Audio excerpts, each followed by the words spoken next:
Boa noite, telespectadores. Já está no ar o programa TV Com Debate, informação inteligente nas suas noites. Hoje nós vamos falar sobre um tema importante para muita gente, inclusive para mim, que ainda não me aposentei, estou longe ainda de me aposentar. Vamos falar sobre a nossa Previdência. Mudanças à vista na Previdência, mudanças à vista também na legislação trabalhista. E para a gente saber os desdobramentos e aonde isso vai nos levar, eu recebo hoje aqui o advogado especialista em direito previdenciário, Danilo de Oliveira. Boa noite, Danilo. Prazer tê-lo aqui. Prazer é todo meu. Boa noite, Guto. Uma boa noite para os nossos telespectadores. A minha primeira pergunta: o que vai mudar na Previdência e quais os desdobramentos, quais as consequências disso na vida dos trabalhadores? Na minha também me incluo, porque ainda não me aposentei. O que isso significa? Essas mudanças já estão em vigor? Queria que você explicasse isso para o nosso telespectador. Na verdade, Guto, enquanto a gente acompanha com muita apreensão essa reforma previdenciária anunciada pelo Michel Temer, por esse governo até então provisório e sua equipe, nós fomos surpreendidos com a edição de uma medida provisória recentemente, a medida provisória 739 de 2016, que não mexeu nas aposentadorias por tempo de contribuição, que era o nosso grande temor, aquela necessidade de uma idade mínima para se aposentar, algo que, na verdade, já se discute no nosso país há algum tempo, mas nós fomos, então, surpreendidos com algumas alterações nos benefícios por incapacidade. Auxílio-doença, aposentadoria por invalidez, também na questão da carência para se recuperar a qualidade de segurado. Nós, previdenciaristas, enxergamos essa medida provisória com muita tristeza, com muita preocupação, porque ela acaba caracterizando um retrocesso social. Muitas conquistas que foram obtidas pelos nossos trabalhadores, pelos nossos segurados ao longo dos anos, acabaram sendo suprimidas e juridicamente falando, de uma forma indevida. A medida provisória, ela tem como requisito a relevância do tema, a Previdência Social até, obviamente, é um tema relevante, só que há o requisito da urgência para você estabelecer alterações via medida provisória. E não há essa urgência, não há algo extraordinário que justificasse a edição por medida provisória. Na verdade, isso é uma forma de forçar essas alterações, é uma forma de o Poder Executivo impor essas alterações, por mais que elas precisem ser aprovadas pelo Congresso Nacional. Mas ao invés de propor, então, um projeto de lei, onde esse debate também é um debate mais amplo, é um debate que tem um ritual, um procedimento mais alongado, mais complexo, não. O governo federal praticamente força e enfia isso goela abaixo da população. Por que isso? Por que você acha que o governo tomou essa atitude? Até porque essa reforma da Previdência é um assunto que vem sido debatido ao longo de anos, né? E agora o governo do presidente interino Michel Temer editou. Por que você acha que eles estão, que o executivo quer pressionar? É uma forma de pressionar o Congresso? Existem duas grandes desculpas para isso, né? A primeira é a nossa velha conhecida, é o suposto déficit da Previdência, que a Previdência não é deficitária. Como, né? A gente tem a oportunidade no seu programa, enfim, em outros programas, de falar a estudos sérios, dizendo o contrário, que ela não é deficitária, principalmente se a legislação tributária, previdenciária fosse cumprida, e também como uma forma, o governo alega, como uma forma de combater as fraudes. Então, essa rigidez para a concessão de benefícios seria uma forma de combater as fraudes. A gente sabe que, infelizmente, existem fraudes, existem pessoas recebendo benefícios sem a necessidade de recebê-los, mas eu entendo que, diante de fraudes constatadas, você tem que fiscalizar, intensificar a fiscalização, dar instrumentos para os agentes fiscalizadores e punir.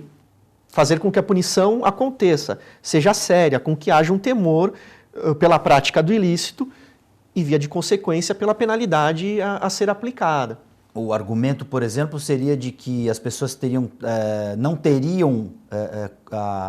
reuniriam os pré-requisitos para requerer determinados benefícios, por exemplo, auxílio-doença. Por exemplo, por essa medida provisória editada recentemente, ao ser concedido o auxílio-doença, ele já terá pré-determinado um prazo máximo de concessão. Então é auxílio-doença com prazo de validade. Como se isso fosse previsível, né? Isso não é tão novo, já existe isso com uma certa nuance no nosso sistema. como uma forma de alta programada, né? Uma alta programada, essa cobertura previdenciária estimada que já existe, só que agora mais rigorosa. Para toda e qualquer doença, concedido o auxílio-doença, concedido o benefício, o prazo máximo de duração é de 4 meses, 120 dias. Como que um médico, diante de um caso em que ele verifique que a pessoa necessita de pelo menos 8, 9, 1 ano de recuperação, 8, 9 meses, 1 ano de recuperação, vai colocar no laudo dele 120 dias, 4 meses. Isso fere não só questões jurídicas, ordenamento jurídico, como até o próprio código de ética médico, penso eu. Como que uma medida provisória obriga um médico perito do INSS a, crendo de acordo com o seu conhecimento técnico, que há uma necessidade de um prazo maior de concessão, simplesmente reduzir para 120 dias. Isso é muito ruim, é muito prejudicial aos nossos segurados, e eu repito, as fraudes não podem servir como justificativa para esse tipo de situação. É uma situação absurda. Um outro absurdo, pegando o gancho, é o de que o médico perito do INSS, ou seja, um ato administrativo, ele pode se sobrepor a uma decisão judicial. Porque esse limite valerá também para os auxílios-doença concedidos judicialmente. Isso fere de maneira gritante a nossa Constituição Federal. Cada um na sua praia, né? O Exatamente, médico na dele. Que fala da separação de poderes, que fala dessa independência do Poder Judiciário. A gente sabe que, apesar dessa independência, o Judiciário pode rever atos administrativos, tanto é que quando um segurado se sente prejudicado, ele procura o Poder Judiciário para obtenção do benefício, mas isso está dentro do sistema constitucional. Isso é válido, é lícito, constitucionalmente permitido. O contrário, não.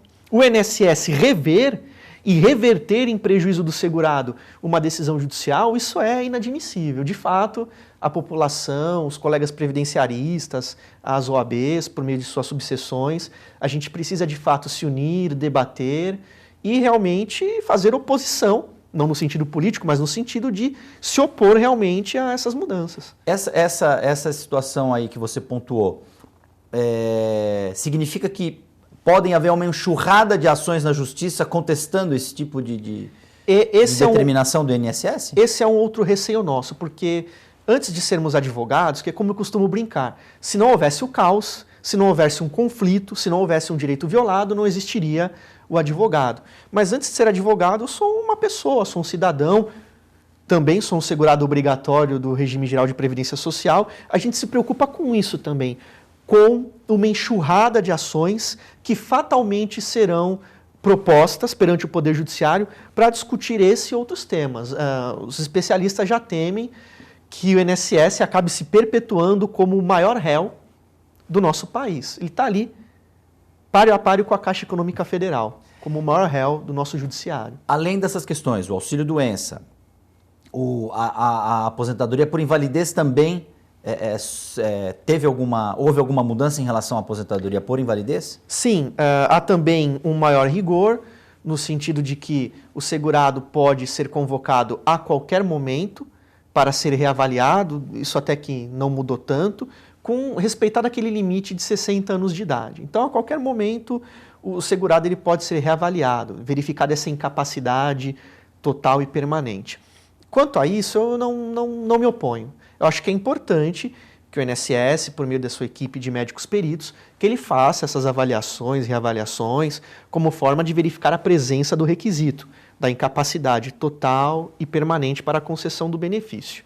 O que a gente critica realmente são essas alterações com nítido caráter de afastar o segurado da proteção previdenciária e passando por cima de direitos sociais, como eu disse inicialmente, que foram aí conquistados ao longo de muitos anos. Isso para nós, operadores do direito, que estudamos um pouquinho os direitos sociais, a gente sabe que é muito triste, é uma ofensa muito grande à Constituição Federal, é um retrocesso social, a gente chama isso de retrocesso social, e a gente entende, como previdenciarista, como alguém que estuda a Constituição Federal, que existe, entre aspas, uma cláusula, um direito fundamental, como a vida, como a liberdade de locomoção, existe um direito fundamental a uma proteção contra o retrocesso social.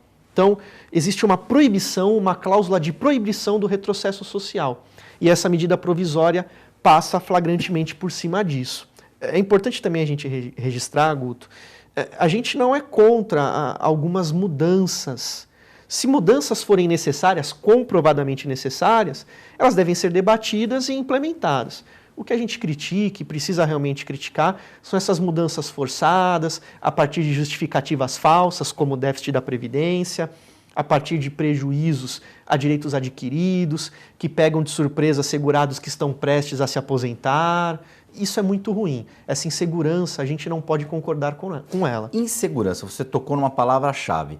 Como que você deve ter vários clientes que estão numa situação como essa, prestes a se aposentar? Qual é o maior temor dessas pessoas? O maior temor dessas pessoas e da maioria dos segurados, principalmente aqueles que já estão quase completando os 35 anos de contribuição, ou até mesmo a idade mínima para a aposentadoria, fatalmente é a da reforma, é a da exigência de uma idade mínima, que faça com que eles ainda tenham que trabalhar muitos anos para se aposentar. Ou seja, é o medo da reforma sem pelo menos uma regra de transição. A regra de transição em si mesma, muitas vezes ela já pode ser prejudicial, pensando no segurado. A falta dela, então, eu penso que seria importante que novas regras fossem colocadas para pessoas que ainda não fazem parte do regime geral, pessoas que ainda vão começar a exercer uma atividade remunerada, que ainda vão se inserir no mercado de trabalho, para que elas já saibam, bom, agora que eu vou começar a trabalhar e vou começar a contribuir, eu vou ter que contribuir tantos anos, vou ter que ter tal idade, pelo menos. A gente precisa disso, segurança, regras claras, não regras que possam mudar ao bel prazer do governo a qualquer momento, ainda que sob a desculpa de uma crise econômica, que é verdade, ela existe, está aí, todos nós enfrentamos, então é preciso economizar, só que o sacrifício não pode ser suportado apenas por essa parcela da sociedade, principalmente por essas pessoas com idade mais avançada. Eu entendo que a nossa realidade brasileira, ela acaba muitas vezes onerando os cofres da Previdência. Geralmente o nosso trabalhador inicia a atividade laborativa muito cedo, então, às vezes, até como aprendiz a partir dos 14 anos, mas se a gente pensar aqui numa trabalhadora, numa mulher que começa a trabalhar aos 18 e precisa apenas de 30 anos de contribuição para se aposentar, então ela se aposenta por tempo de contribuição aos 48. E ela ainda tem uma expectativa de sobrevida, ou de vida, até os 78 anos. Ou seja, ela vai receber benefício por 30 anos. Na verdade, ela não terá contribuído o suficiente para isso. Então, de fato, a gente precisa sentar... Ela vai receber mais do que ela contribuiu. E acaba, de uma forma, onerando, né, o cofre. Mesmo assim, ele ainda é superavitário. Então, de fato, essa questão de equilíbrio financeiro, o que os economistas chamam de atuária, a gente tem que olhar, porque isso me parece que acaba pesando demais. Só que não dá para pegar, por exemplo, uma segurada que está com 28, 29 anos de contribuição e simplesmente... aos 45 minutos do segundo tempo, mudar as regras e... Olha, você já não vai se aposentar pelas regras que você estava pensando que vai se aposentar. Isso causa realmente uma confusão. Para o nosso telespectador, mais uma vez, entender, doutor Danilo, como funcionam as regras hoje? Você já explicou. Explica novamente por tempo de serviço e por idade. Como é que funciona hoje o sistema de aposentadoria no Brasil? Hoje, no regime geral, né, que é um regime público, porém que contempla os trabalhadores e os contribuintes individuais, os autônomos, que exercem uma atividade privada, nós temos dois tipos de aposentadorias diferentes. A aposentadoria por idade mínima, 65 anos de idade para os homens e 60 anos de idade para as mulheres. E nós temos também a aposentadoria por tempo de contribuição, 35 anos de contribuição para homens e 30 para as mulheres. Então, os requisitos idade e tempo de contribuição são isolados. Eu tenho um tipo de benefício para cada...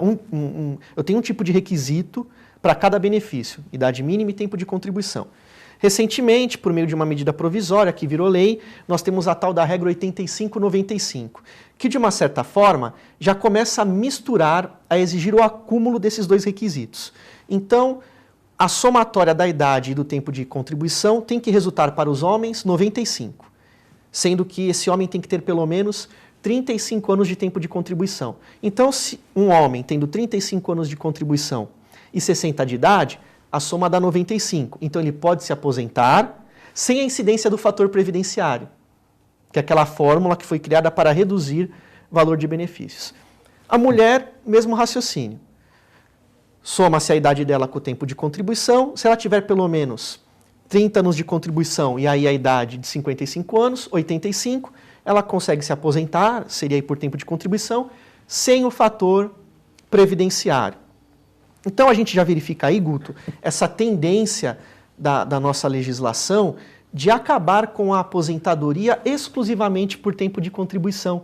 Porque, de acordo com o meu exemplo anterior, às vezes o tempo de contribuição com a pessoa ainda jovem não impede que ela trabalhe.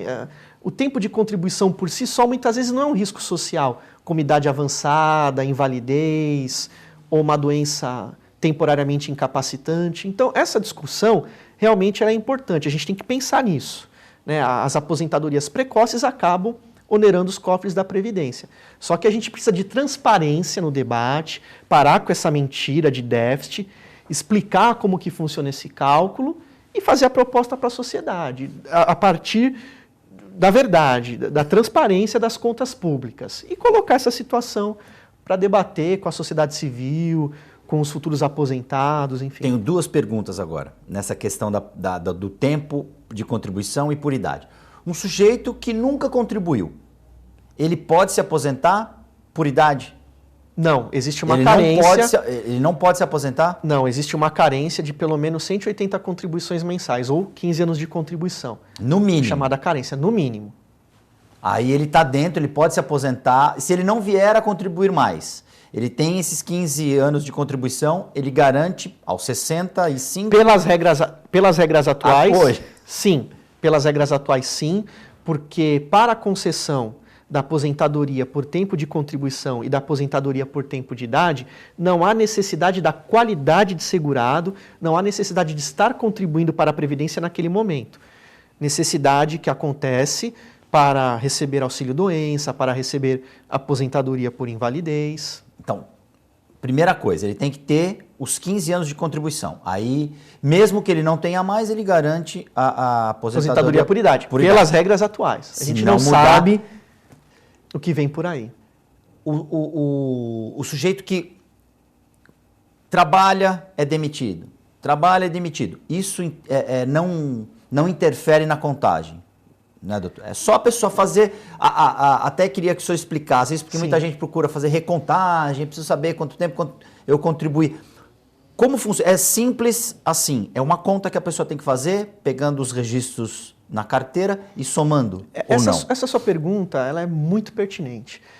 A gente vive um momento de insegurança onde, mais do que em qualquer outro, é muito importante que o trabalhador, que o segurado, ele busque fazer essa recontagem para que ele saiba qual é o tempo que ele tem contribuído. Existe um documento que é emitido gratuitamente pelo INSS, a gente chama de CNIS, que é o Cadastro Nacional de Informações Sociais. O CNIS, quando correto, quando atualizado, ele contém todos os vínculos de emprego, todos os vínculos que comprovam o exercício de atividade remunerada e também os salários de contribuição que são utilizados para o cálculo de algum benefício previdenciário.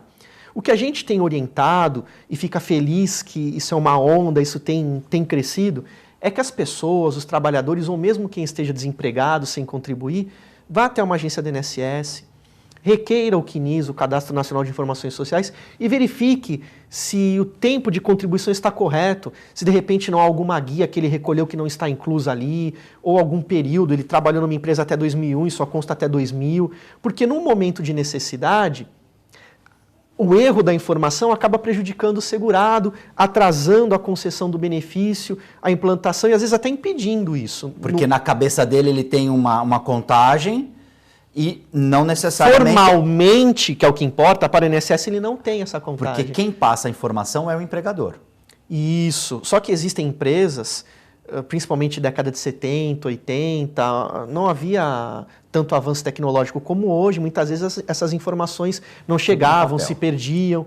Então, mas mesmo para o trabalhador em tempos atuais, é importante acompanhar pelo menos uma vez a cada 6 meses. Né? Na verdade, ele vai tirar um extrato da vida profissional dele desde o momento em que ele começou a trabalhar com carteira registrada. Sim, é possível hoje que seja criada para o segurado uma senha chamada CAD-senha, então, do computador da casa dele ou do local de trabalho, ele acessa essas informações, verifica se estão corretas.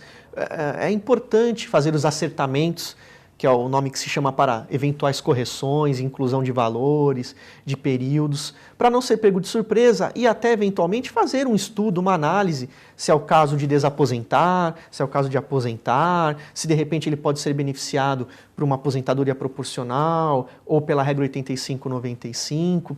E respondendo a sua pergunta anteriormente, para os benefícios por incapacidade é preciso estar com a qualidade de segurado em dia, estar contribuindo no momento do risco social, da doença incapacitante ou da invalidez. Só que existe o que a gente chama de período de graça. Né?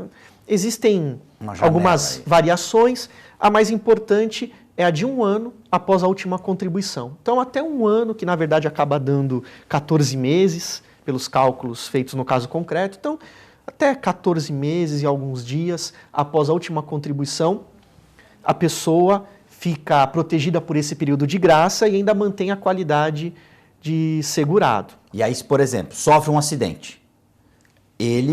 Se for comprovado que o acidente ocorreu dentro desse período, ele tem direito a requerer um auxílio-doença. Auxílio-doença, ou aposentadoria por invalidez. E o que ele precisaria para comprovar e requerer esse auxílio-doença, por exemplo, estando nesse período de graça? No próprio CNIS, no próprio Cadastro Nacional de Informações Sociais, deve constar a informação do último recolhimento.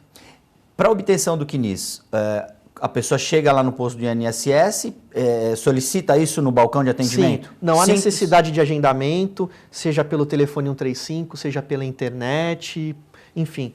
E recebe na hora? É um direito da pessoa. A legislação até prevê um prazo, mas é um documento de emissão simples. Se o sistema não estiver fora do ar, ele é emitido na hora. A gente orienta que o segurado peça o CNIS completo, senão muitas vezes o servidor entrega só a folha de rosto, que não ajuda o suficiente. Então, peça o CNIS completo, porque o CNIS completo traz, no caso, que é um caso muito comum aqui na Baixada Santista, de trabalhadores expostos a agentes nocivos, traz essa rubrica, esse item discriminando, traz os vínculos, como eu falei, data de início, data fim, salários de contribuição.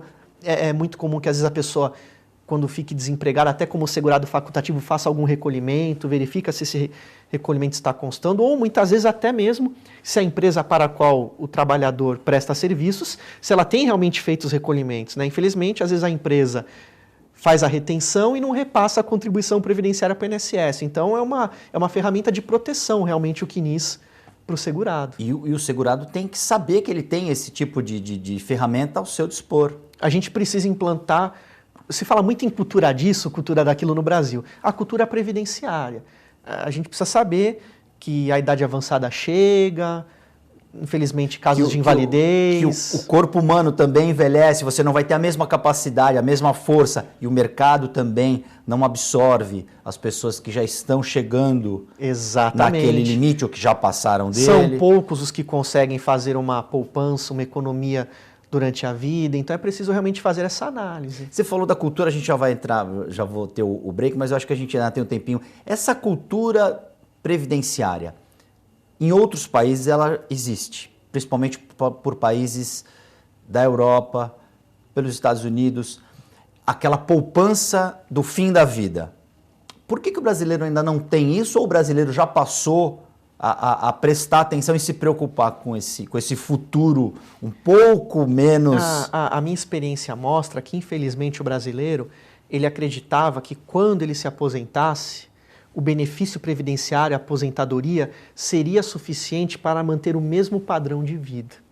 O brasileiro comete um equívoco, que é o seguinte: enquanto ele contribui, ele pensa o seguinte: estou contribuindo pelo teto, estou contribuindo por 3, 4, 5 salários. Então, quando eu me aposentar, eu vou usufruir esse valor de aposentadoria. Só que não há uma correlação, necessariamente, entre salário mínimo e aposentadoria, os índices de reajuste são diferentes. A gente teve uma época em que a média do reajuste do salário mínimo era algo em torno de 15%, enquanto o índice de reajuste dos benefícios era de 5%. Então, perceba o déficit. Isso, ano a ano, faz com que a distância entre salários mínimos e o valor da aposentadoria fique maior. Então, o brasileiro, como que num tratamento de choque, tem percebido que realmente com a aposentadoria a tendência é que o padrão de vida caia. Se ele não tiver uma fonte alternativa, uma previdência complementar privada, algum investimento, enfim, alguma alternativa, realmente a vida com a idade avançada, com o corpo cansado, com a mente cansada, fica mais difícil. E é muito ruim você ter uma queda na qualidade de vida, principalmente quando você quer descansar, quando você quer ter o merecido descanso. E também quando você mais vai precisar, né? Porque remédios, né? Uma assistência um pouco para quem tiver algum tipo de doença, que a nossa máquina vai enferrujando, vai a gente tem que ter uma manutenção. Os outros países, eles têm essa preocupação? Tem, existe, mas também a gente tem que parar com essa mania de achar que só no Brasil que acontecem coisas ruins, que só no Brasil que a população não pensa no futuro. Existem países que não têm conseguido pagar as aposentadorias. Nós tivemos uma crise econômica séria, muito recente na Grécia, uma crise administrativa também na Espanha, a Europa, essa tensão que hoje a Europa vive, a gente até conversava sobre isso há alguns instantes anteriormente, ela vai além da questão da imigração, da questão étnica, há uma questão econômica também por trás disso, essa saída do Reino Unido, da União Europeia. Me parece que há um fundo econômico que motiva todas essas tensões. Por isso que é importante que a gente seja previdente, como o nome fala, ser previdente, pensar no futuro, verificar se as contribuições estão em dia, se aquele segurado tem a qualidade de segurado ou não, principalmente pensando em benefícios por incapacidade, lembrando que hoje, para aposentar por tempo de contribuição e por idade, não é necessário ter a qualidade no momento do requerimento. Mas é bom poder contar com um auxílio-doença. Aliás, seria bom não precisar contar. Mas se houver a necessidade. Se houver a necessidade. TV com Debate vai fazer um rápido intervalo, nós voltamos em seguida.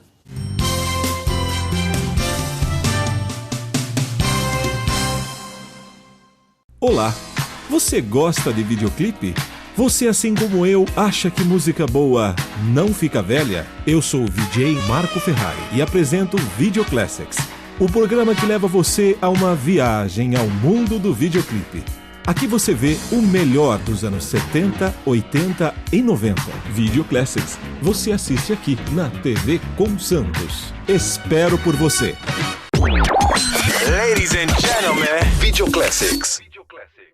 A ACD, através de doações e contribuições, oferece tratamento para as crianças com deficiência física, resgatando sua dignidade, autoestima e esperança. Infelizmente, ainda existem muitas outras crianças esperando por atendimento e uma vida melhor.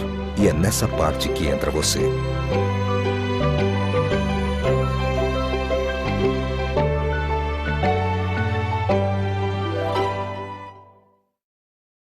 Olá, meus amigos, quero convidar você a participar conosco do nosso programa Viver e Condomínio, que vai ao ar de forma inédita sexta-feira, às 8h30 da noite, e também tem suas reprises, sábado, às 11 horas da manhã, segunda e quarta-feira, 4h30 da tarde. Venha participar conosco aqui na TV Com, canal 11 da NET.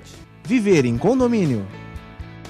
Apoio Sicom, a mão amiga no momento certo.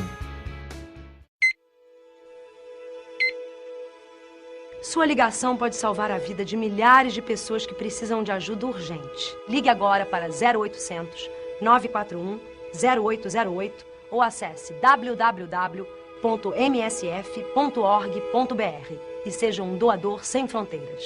Com a sua doação, chegamos rapidamente a qualquer lugar do mundo e levamos assistência médica a quem mais precisa, com independência total de poderes políticos e econômicos. Com apenas R$30 por mês, durante um ano, conseguimos equipar 15 médicos para prestar primeiros socorros em países em guerra ou vacinar 200 crianças contra meningite. Seja um doador sem fronteiras. Sua doação pode salvar a vida de milhares de pessoas que precisam de ajuda urgente. Ligue agora para 0800 941-0808 ou acesse www.msf.org.br. Médicos Sem Fronteiras. Sua doação pode salvar vidas.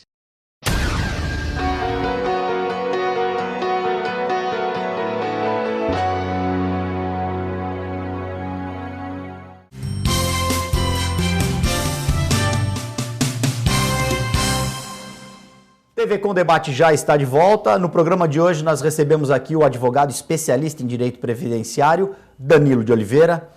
Danilo, ainda com o assunto do primeiro bloco na cabeça, para quem nunca trabalhou e agora quer contribuir, um sujeito que tem 30 anos, que nunca efetivamente teve o registro em carteira, sempre viveu de bicos, sempre houve um trabalho remunerado, mas que não havia o registro em carteira. Se ele ainda quiser fazer parte da Previdência, o que ele deve fazer? O que a gente recomenda, até porque provavelmente nesse caso essa pessoa não tem nenhuma fonte de economia, é muito provável isso, que ela verifique em relação a essas atividades dos últimos 5 anos, se ela tem alguma prova do exercício dessa atividade remunerada. Então a gente tinha, por exemplo, caso de um taxista que não fazia o recolhimento da contribuição, contribuinte individual. Então ele pode, às vezes, pegar o carnê do ISS, pago para a prefeitura, faz a prova do exercício da atividade remunerada, alguma documentação junto ao Detran, e ele pode fazer o recolhimento retroativo para fins de contagem de tempo dos últimos 5 anos. A prescrição, nesse caso, ela é quinquenal. Então ele consegue recolher, para fins de tempo de contribuição, os últimos 5 anos. O grande problema é que esse recolhimento retroativo, ele não conta para fins de carência. Aquela carência que nós falamos, por exemplo, de 15 anos para uma aposentadoria por idade ou por tempo de contribuição. Mas é importante que ele recolha, ainda que seja pelo percentual mínimo, sobre o salário mínimo, para que ele possa, pelo menos, contar, se houver necessidade, com auxílio-doença, com aposentadoria por invalidez. O que a gente recomenda, apesar de não ser a solução para todos os problemas e não suportar todos os custos da nossa vida cotidiana, o que a gente recomenda é que o trabalhador se insira na proteção previdenciária, ou seja, que ele tenha a qualidade de segurado e, na medida do possível, das suas forças econômicas, faça os recolhimentos retroativos dos últimos 5 anos ou pelo menos mensais. Existe o plano simplificado de inclusão previdenciária, que abrange contribuintes individuais, como, por exemplo, donas de casa, né, uma inclusão previdenciária. Então, donas de casa, com alíquotas diferenciadas. O único cuidado é que alguns benefícios acabam ficando de fora. Mas os principais, como benefícios por incapacidade e aposentadoria por idade, são concedidos. Então, você paga uma alíquota menor, um percentual menor, sobre o salário mínimo, por exemplo, que seria o piso, né, do salário de contribuição, e você consegue a proteção previdenciária, o amparo principalmente diante do risco social. Porque essa é a ideologia da proteção previdenciária. Quando nós temos próximo da gente alguém que não pode trabalhar porque está inválido, ou porque está incapacitado provisoriamente, ou porque tem idade avançada, de alguma forma nós e a sociedade precisa dar uma cobertura para essa pessoa. Daí vem a ideia do direito social, a ideia da solidariedade do nosso regime. Então, para que a pessoa possa contar com essa proteção, sem onerar a sociedade de uma forma pior, e aí muitas vezes até em virtude desses problemas é que há o aumento da criminalidade, da violência, enfim, existe a proteção previdenciária, exatamente para isso, para que essa pessoa tenha cobertura no momento de necessidade. Então, pelo menos o ideal, o plano teórico, ele é muito bonito, e ele tem um fundamento. A gente discute muito, às vezes em discussões sobre direitos humanos, que são muito mal interpretados no Brasil. A gente acha que direito humano só defende bandido, estuprador, assassino, e não é isso. É muito além disso, a gente acaba às vezes deturpando, mas enfim. Então, às vezes, quando você discute a questão dos direitos humanos, a gente discute isso, né? Essa ida além do individualismo, além da liberdade individual, né? Do que adianta você ter a sua propriedade privada, a sua liberdade, se a sociedade ao seu redor está se corroendo, está se perdendo. Isso acaba refletindo em você porque você faz parte da sociedade. Por isso o tema Previdência Social ele é tão importante, né? Na faculdade, às vezes a gente pega alunos mais jovens, né? Eu já sofro com aquela fase do tio, né? A gente verifica que o jovem não se preocupa porque ele acha que é muito cedo. E de fato, pode até ser cedo para querer se aposentar, mas não para se preocupar em entender o que é a Previdência Social, quais são os benefícios, os serviços, né? Além dos benefícios, existem alguns serviços que o INSS oferece. Então, a gente precisa entender melhor isso que está na pauta. Aliás, a Previdência é um dos temas que nunca sai da pauta. E é importante que a gente discuta para que não aconteçam situações como essa da medida provisória, que acabam pegando a gente até de surpresa, de certa forma. Um trabalhador que contribuiu por um tempo, não foi demitido, não conseguiu se reinserir no mercado, mas trabalha de forma informal. Qual a tua orientação para esse caso? Ele deve procurar, na medida do possível, contribuir com aquele carnê do autônomo? Ainda existe o carnê do autônomo? Existe a guia da Previdência Social, ele pode emitir no próprio site, via internet, ele pode comprar o carnê em qualquer papelaria, ele pode contribuir como segurado facultativo, caso não haja o exercício de uma atividade remunerada com habitualidade. Enfim, existem alternativas. É importante procurar um profissional, um advogado, que possa fazer essa orientação, principalmente o advogado previdenciarista. Alguns advogados trabalhistas, tributaristas até conseguem passar essa informação, mas é importante conversar com o advogado previdenciarista ou, por que não, se dirigir a uma agência do próprio INSS. E ali eles têm essa informação para passar para o segurado? Devem ter, né? O problema é que na agência você tem longas filas, enfim, aquela realidade que a gente que frequenta as agências conhece, a triste realidade das agências do INSS no nosso país. Mas é uma alternativa para o trabalhador, tirar a dúvida. Eu não recomendo que a dúvida seja tirada pelo telefone 135, porque é um serviço terceirizado, então não necessariamente o atendente sabe dar a explicação adequada. O telefone 135 eu recomendo que seja usado mais para um eventual agendamento. Agora, tem uma dúvida, qual é o código? Porque existem códigos de contribuição mensal, códigos de contribuição trimestral, então é importante também que o código esteja correto. Então, é necessário conversar, como eu disse, com o especialista, com o advogado, ou se dirigir até a agência e tirar essa dúvida com o servidor. Porque muita gente que está nos assistindo agora, doutor, tenho certeza que estão tendo várias dúvidas em relação a esses serviços, principalmente que a Previdência oferece. Um outro exemplo, para quem ainda vai entrar no mercado de trabalho, qual a orientação que você dá? Já pensa numa previdência complementar? Pode, porque você recolher como autônomo também é uma forma de previdência complementar. Na verdade, o recolhimento como autônomo, que tecnicamente é o contribuinte individual, é uma forma de recolhimento pro regime geral. Porque nós temos algumas categorias de segurados. Aqui a gente tem o trabalhador avulso, né? O grande exemplo é do trabalhador junto ao ógmo, vinculado junto ao ógmo. Trabalhador portuário. Portuário. A gente tem o segurado especial, que como o nome fala é para situações específicas. A gente tem o empregado doméstico. A gente tem o trabalhador empregado, o seletista, né? Que é o que a gente acaba considerando é o grande trabalhador da iniciativa privada. E o autônomo, o profissional liberal, que é o contribuinte individual. Então, todas essas modalidades são modalidades de segurado. E a gente tem também o facultativo, que faz parte desse plano de inclusão previdenciária. Quem é o facultativo? Então, o facultativo pode ser aqui considerado, por exemplo, aquele que não está exercendo atividade remunerada, mas que quer contar com a proteção previdenciária. Então, ele preenche o carnê e faz um recolhimento como facultativo, para poder contar com algum benefício, se necessário. Mas, por exemplo, essa contribuição facultativa, ela, como o nome está dizendo, ela é facultativa. Ela pode ser, eu posso fazer esse mês, eu não faço no próximo. Como é que funciona essa distribuição dos pagamentos? O que se recomenda é que haja aí um caráter de continuidade, até porque alguns benefícios exigem uma carência, um número mínimo de contribuições mensais. Então, alguns benefícios por incapacidade, por exemplo, como auxílio-doença e aposentadoria por invalidez, salvo as exceções, mas a regra é que eles exigem 12 meses de carência, 12 contribuições mensais. Enfim, é importante o caráter de continuidade. A ideia do segurado facultativo é exatamente de, naquele momento em que o segurado não pode contar com o período de graça, ou, enfim, que ele quer contribuir, mas não está trabalhando, por isso que ele contribui facultativamente.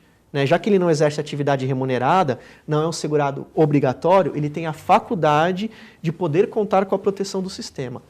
Frisando que a recomendação é contribuir mês a mês. Que haja uma continuidade. Exatamente. O senhor tem um tema muito importante agora, vamos mudar um pouquinho o foco do nosso programa sobre as contas de luz. É uma notícia, é uma informação importante. As pessoas vão poder ter restituídos os valores pagos no ICMS que vem embutido nas contas de luz, é isso? É isso. Há cerca aí de 6 meses, 1 ano, o Superior Tribunal de Justiça, que abaixo do Supremo Tribunal Federal seria o nosso órgão de cúpula do Poder Judiciário, decidiu reiteradamente que há um equívoco na base de cálculo do ICMS que incide sobre a conta de luz. Então, quando a gente paga a conta de luz, já vem embutido, só a gente olhar a fatura, vem embutido o valor do ICMS. O STJ entendeu que na hora de calcular o valor do tributo, a Fazenda do Estado comete um equívoco. Ela inclui na base de cálculo um valor que não poderia. Eu vou até me permitir uma explicação um pouco mais detalhada, porém mantendo a simplicidade. Como é que funciona o sistema elétrico no Brasil? É curioso. Nós temos as geradoras de energia elétrica, depois nós temos as transmissoras, que transmitem energia produzida para alguns pontos de consumo, e nós temos as distribuidoras, que são aquelas empresas que distribuem energia elétrica para os nossos imóveis, para as residências, para as empresas, enfim. E o que acontece? Para que nós, consumidores, possamos consumir, usar energia elétrica, da geração até a nossa residência, até a nossa empresa, elas precisam passar pelas redes de transmissão e de distribuição. E nós pagamos por isso. O uso dessas redes de transmissão e distribuição, o uso é tarifado. Então nós temos essas tarifas. Então qual que é a tese do STJ, a tese que inclusive o Tribunal de Justiça de São Paulo já tem também repetido, já tem confirmado? O fato gerador do ICMS é a circulação da mercadoria. A energia elétrica ela é considerada pela própria Constituição como mercadoria quando ela circula. Quando que ela circula? Quando ela sai do estabelecimento comercial, quando ela sai do distribuidor, ou seja, quando entra na nossa casa. Somente quando o consumidor, pessoa física ou jurídica, quando ele consome energia elétrica, é que ocorre o fato gerador do ICMS. Então, a base de cálculo do ICMS tem que ser energia consumida apenas. E hoje o ICMS incide, além de incidir sobre a energia que nós consumimos, incide também sobre as tarifas de transmissão e de distribuição. Essa é a tese já consolidada e é esse o valor dos últimos 5 anos que esses nós, consumidores, que somos os contribuintes de fato, né, que realmente arcamos com esse encargo financeiro, podemos recuperar judicialmente, inclusive pedir a cessação de cobranças futuras. E aí uma outra dúvida, porque quando a gente recebe a conta, vem o valor cheio ali do ICMS. Então não há como a gente saber, inclusive, o que foi de geração, o que é de distribuição, o que é efetivamente de consumo. Existem várias distribuidoras no nosso Brasil, no estado de São Paulo, não só a CPFL, né? Em algumas contas, realmente, é difícil de você verificar com exatidão qual é o valor da tarifa de transmissão ou da tarifa de distribuição que entra na base de cálculo. A gente tem tarifas que variam, 18%, 25%, há uma variação. Então é preciso olhar cada caso, em cada fatura, mas dependendo do boleto a gente consegue verificar qual que é o valor pago, por exemplo, numa residência, pelo uso do sistema de distribuição. Então qual que é o valor da tarifa? Então, sei lá, uma conta um pouco mais alta, R$100. Qual que é a alíquota do ICMS? 25%? Então é preciso fazer a conta e recuperar 25% incidente sobre esse valor. E isso já dá para contabilizar, Isso já está pacificado, ou seja, as empresas podem recorrer dessa decisão? Tanto pessoas físicas como jurídicas podem entrar, o réu é a Fazenda do Estado, porque é ela quem institui o e ICMS, acaba perfeito. recebendo o ICMS. Então não são as empresas, é Não, a Fazenda do Estado de São Paulo. O correto, inclusive isso já foi decidido no próprio STJ, o correto é que a ação seja ajuizada contra a Fazenda do Estado. O que a pessoa pode pedir, o consumidor pode pedir, é a expedição de um ofício informando a CPFL daquela decisão para que a CPFL não inclua mais na base de cálculo do ICMS a tarifa de transmissão e a tarifa de distribuição. Que não continue cobrando que ela já pediu o ressarcimento. Inclusive, como eu disse anteriormente, o Tribunal de Justiça do Estado de São Paulo tem concedido, tem mandado os juízes, em primeiro grau, conceder a liminar, que mesmo durante a duração do processo já suspendem a cobrança do tributo sobre esses valores. Em média, quanto tempo demora essa decisão? Olha, Porque se entra com pedido de liminar, a Fazenda obviamente recorre. Por isso que eu te perguntei se já está pacificado, se já virou jurisprudência, se sim, bateu, já está valendo. Não há ainda uma súmula vinculante ou um recurso repetitivo, tecnicamente falando.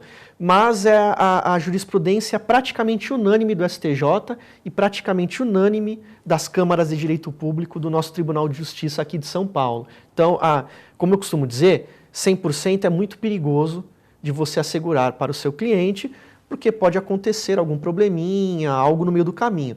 Mas é uma tese realmente, digamos assim, com 99% de êxito para os consumidores, para aqueles que suportam os encargos de uma conta de energia elétrica. E aí, só repassando, os valores aos quais os consumidores têm direito, retroativos a 5 anos. Isso. Então, vamos supor que um consumidor ingresse com essa ação agora em agosto desse ano, ele tem direito de receber os valores cobrados indevidamente de 2011, de agosto de 2011 até agora. E aí deve-se procurar um advogado para receber todas as orientações e as instruções. Como eu brinco com os meus alunos, até me emociona, me arrepia quando eu lembro de um adesivo do OAB que fala que sem advogado não se faz justiça. E é verdade, a nossa Constituição Federal fala que a advocacia é uma função essencial à justiça. Então, é importante procurar alguém que conheça a tese, é uma tese tributária, relativamente simples, né? Porque, resumindo, a base de cálculo, hoje, de acordo com a Fazenda do Estado, é o que se consome e as tarifas de transmissão e distribuição. As tarifas de transmissão e de distribuição não devem compor a base de cálculo.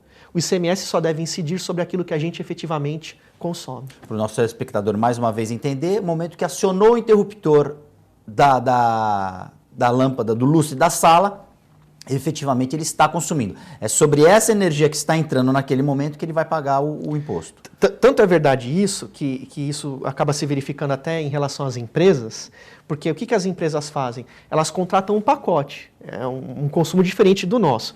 Então elas contratam um pacote e elas acabavam pagando ICMS sobre o pacote contratado. O que estava acontecendo? Muitas vezes aquela empresa usava menos do que o contratado e pagava o ICMS sobre tudo. O STJ também já reconheceu que elas têm que pagar o ICMS apenas pelo que se consumiu, confirmando que a base de cálculo do ICMS na circulação da energia elétrica é o consumo. Por que você acha que esse tipo de situação acontece? É uma pegadinha? Primeiro que a legislação tributária ela acaba sendo um pouco complexa em determinados pontos, como esse. E como o Estado, em tese, promove o bem-estar social, supre as nossas necessidades por meio da tributação, o Estado não vai abrir mão dessa receita, até porque ele não pode abrir mão. Realmente é preciso percorrer esse caminho e buscar aí o socorro do Poder Judiciário para poder parar de pagar a mais e também para receber os valores indevidamente cobrados anteriormente. E você acha que isso algum dia vai... Perdão. Você acha que isso algum dia vai acabar? Ou seja, o governo vai fazer a conta certa? Ou as pessoas vão continuar sendo obrigadas a entrar na justiça? De duas uma. Ou o governo adapta as suas contas, porque acaba saindo mais caro a demanda judicial, judicial do que corrigir a postura, ou alterar a legislação tributária. É uma possibilidade. Alterar a legislação tributária, adequá-la a essa interpretação, de modo que esse valor passe a ser devido. É uma possibilidade. Mas aí isso depende de uma iniciativa do governo. Sim, de um projeto de lei. A sociedade, então um deputado estadual pode propor isso na Assembleia Legislativa do Estado. Sim. Sim, eu só não sei se depois ele vai conseguir se reeleger, mas ele poderia. Mas nesse caso é uma forma de beneficiar a população. Não seria um projeto simpático à sociedade? Entendi, no sentido de deixar claro que não incide. É que, na verdade, com essa decisão do STJ, na verdade, várias decisões, com as decisões agora do Tribunal de Justiça, pode ser que realmente o Estado perceba, olha, está mais caro manter a cobrança e ter que restituir judicialmente do que arrecadar, paremos de arrecadar. Isso pode acontecer. Agora, essa tese ela é importante até a gente divulgar, que é sempre bom economizar. E em tempos de crise, mais ainda, né? Como é difícil, às vezes, ter uma rendinha a mais, um lucro a mais, você acaba obtendo esse lucro, essa renda, economizando. E nada melhor do que economizar. Uma coisa também que o brasileiro não tem muita mania de fazer, que é poupar. Que é uma coisa parecida com a Previdência, né? Você pensar lá na frente, num período que possa ter uma turbulência como nós vivemos hoje, a gente ter uma reservinha. Doutor Danilo de Oliveira, alguma outra situação pipoca em relação à questão previdenciária? Podemos ter outros desdobramentos em relação a essa medida provisória que a gente começou, que foi o tema principal do programa de hoje? Eu acredito que essa medida provisória vai acabar gerando, como você bem colocou, uma enxurrada de demandas, e apesar de esse ser o meu ganha-pão, de eu sobreviver além das aulas da advocacia previdenciária, a gente lamenta esse cenário, principalmente em se tratando dos benefícios por incapacidade, porque muitas vezes o segurado chega até o nosso escritório num momento muito triste, talvez nos piores momentos, talvez no pior momento da sua vida, enfim, fragilizado emocionalmente, fisicamente, é muito complicado. A gente precisa realmente divulgar, eu te agradeço por essa oportunidade, pelo espaço, aliás, sempre muito bem recebido aqui na TV Com. Quero até mandar um abraço, se me permitir, por favor, o meu amigo Filete, que tira sarro quando eu não venho de terno, né, e de paletó e gravata. Hoje eu vim em homenagem ao Filete, então, nosso amigo. Ó, Filete, em homenagem a você, viu? A roupa hoje foi homenagem a Eduardo homenagem Filete. Ao Filete. Ele assiste não todo é dia. Porque eu fui ao fórum, atendi clientes, nada disso. Foi uma homenagem ao Filete. Muito bem. Então, é importante que a gente realmente divulgue essas informações. Nem sempre a gente tem a oportunidade de dar essas dicas sobre o CNIS, sobre o plano de inclusão previdenciária, o recolhimento como facultativo. E, realmente, é preciso ser previdente, ser incluso nessa proteção previdenciária, principalmente agora considerando esse aumento que nós tivemos até pouco tempo na conta de energia elétrica, buscar, por que não, esse ressarcimento, ainda mais que nós pagamos muito caro até pouco tempo, enfim. É sempre bom poder conversar sobre previdência e passar algumas dicas aí para os segurados e consumidores. Uma última pergunta, a gente ainda tem um tempinho. Hoje, qual é a tua análise em relação vou abranger um pouco, vou sair um pouquinho do previdenciário, em relação às regras trabalhistas, porque isso realmente acaba influenciando na Previdência. É melhor perder os anéis e conservar os dedos? Os trabalhadores precisam negociar, discutir isso antes que a coisa venha imposta de cima para baixo? É o correto, né? O correto é que as alterações sejam debatidas, conversada com a sociedade como um todo. O grande problema quando a gente fala da legislação trabalhista é porque a gente acaba caindo naquela famosa questão da briga de classes. Exatamente. O detentor do poder econômico, do capital, e o proletariado, a questão social, filosófica, enfim. O ideal é harmonizar. Né? Quando a gente fala hoje em direitos humanos, direito ao desenvolvimento sustentável, o que a gente busca é harmonizar o econômico, o social, até porque são faces da sociedade e uma depende da outra. Uma não vive sem a outra. Não há proletariado se não houver o detentor do capital, mas também não há capital que cresça se não tiver um bom proletariado. Então, acho que a gente precisa harmonizar. Quando a legislação trabalhista é protetiva demais, em demasia, ela acaba prejudicando o detentor do capital e, mais do que isso, o desenvolvimento econômico, porque ela onera demais folha de pagamento, onera a tributação, e nem sempre isso é bom para os cofres públicos, nem sempre isso é bom, porque no Brasil a maioria das empresas que arrecadam são as de médio ou talvez pequeno e micro porte, e elas que acabam suportando essa carga tributária, a legislação trabalhista. Então a gente tem que analisar com calma. Não é simples, mas é um caminho que a gente tem que percorrer. Em contrapartida, até que ponto que a restrição demasiada de direitos dos trabalhadores, que é o que a gente imagina, acaba desprotegendo demais essa categoria, que é a categoria que move o Brasil, né? Como aqui o trabalhador portuário, o trabalhador seletista, enfim. É muito duro. Às vezes esse trabalhador passa décadas trabalhando numa empresa e aí, de repente, com o fim do contrato de trabalho, não tem direito nenhum, não tem garantia nenhuma. Realmente é uma questão que é muito complexa, mas que a gente tem sim que debater previamente e não simplesmente impor, buscando equilibrar. Não há como você simplesmente sair distribuindo renda sem gerá-la, mas também você precisa distribuir a renda. É complicado, mas eu acho que o equilíbrio é o melhor caminho, é a melhor forma. Na medida do possível, equacionar a questão dos trabalhadores e a questão do detentor do capital. É importante isso. Você falou uma coisa fundamental. As partes precisam conversar. Porque se isso não acontecer, o governo, por exemplo, pode vir numa canetada, como aconteceu na medida provisória da Previdência, aí ditar a regra e não tem como... Aí você entra numa roda viva de se sobrecarregar ainda mais o judiciário com essas demandas, sendo que isso poderia ter sido evitado lá atrás se houvesse um diálogo, todos sentassem à mesa e aí se definissem o que cada um pode perder para conservar do outro lado uma coisa que considere mais importante. Em termos políticos, o que é preciso que fique claro é qual é a linha que o governo vai seguir. E muitas vezes no Brasil não fica claro.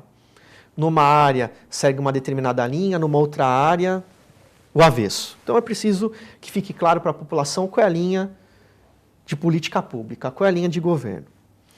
Em relação já à sociedade civil organizada, é importante a negociação.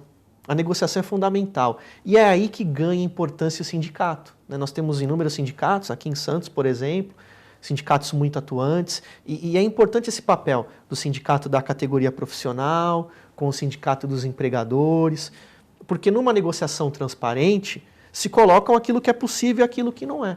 E a própria Justiça do Trabalho ela acaba hoje enxergando com outros olhos, olhando com um pouquinho mais de atenção para essa questão da negociação coletiva, para essa questão, digamos assim, da conciliação e da mediação mesmo. Até pouco tempo isso sofria uma restrição. E hoje é uma tendência que vem crescendo, a conversa. Só que eu volto a algo que eu já disse. Para que se negocie, para que se converse, a informação tem que ser clara, transparente. E muitas vezes isso não acontece. Danilo de Oliveira, quero te agradecer. Muito obrigado pela presença. Voltará aqui mais vezes, com certeza, no nosso programa, porque outros assuntos dentro do teu conhecimento do direito previdenciário serão discutidos aqui, com certeza. Muito obrigado. Eu é quem agradeço a você, a toda a equipe da TV Com. Realmente é um prazer muito grande vir aqui, estar entre amigos. Quero só aproveitar e mandar um beijo para minha esposa. Esposa, já estou chegando em casa. Para minha filha, a Maria Emília, minha esposa Fabiola, minha filha Maria Emília. Papai já está chegando. E um abraço fraternal a todos vocês da TV Com e aos nossos telespectadores. Muito obrigado. Muito obrigado. TV Com Debate fica por aqui. Nós voltamos amanhã.